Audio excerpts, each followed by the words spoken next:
Nze natuuka wa president. Okay, abantu balaze obusungu bungi nga beebuuza lwaki president alonda abayimbi ng'aba presidential advisors ate abantu abalala balaba ng'abasiru.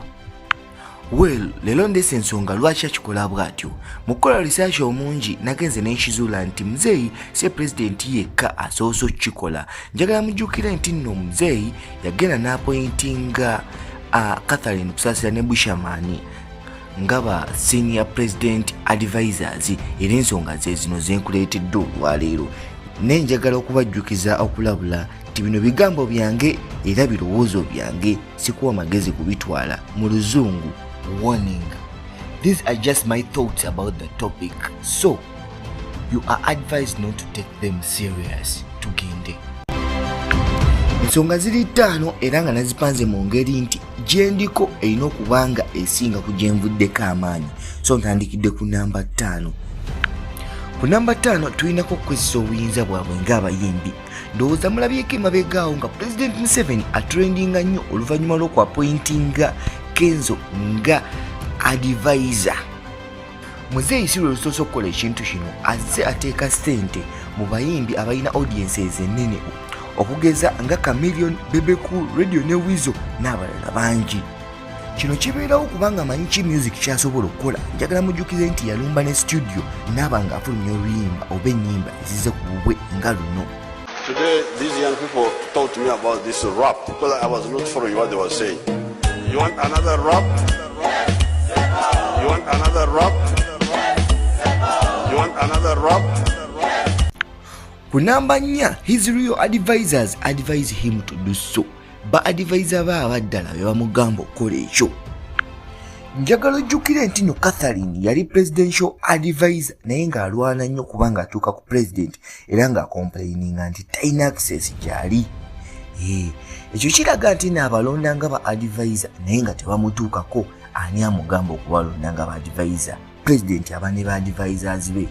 Njagala oimagininge nti no President Museveni abeerawo n'atuula n'awuliriza music wa Bushamani ekiringa oba ekirabika nga ekitasoboka era nze kyentwala nga ekitasoboka. Kiba kitegeeza nti no talina budde kulonda Bushamani nga presidential advisor okuggyako nga wali yamugambye nti n'amaaso gasobola okuyamba tutwale ono.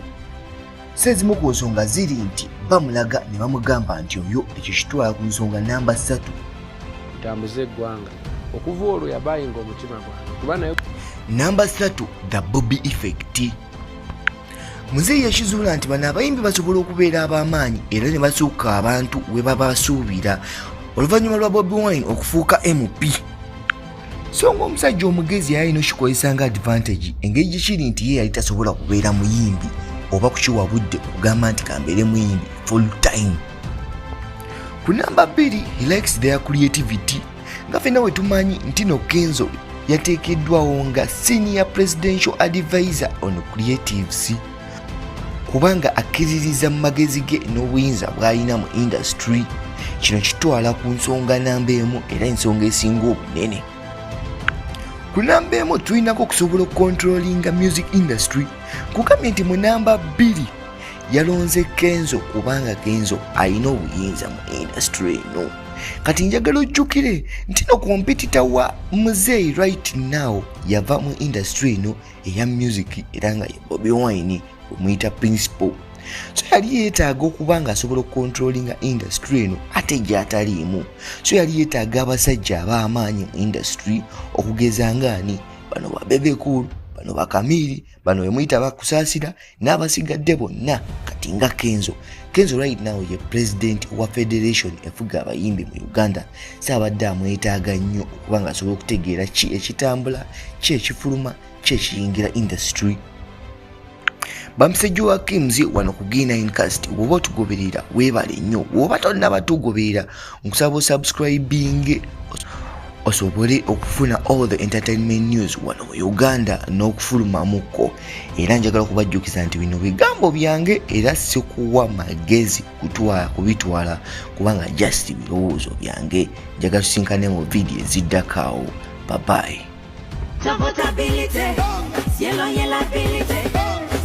Stability.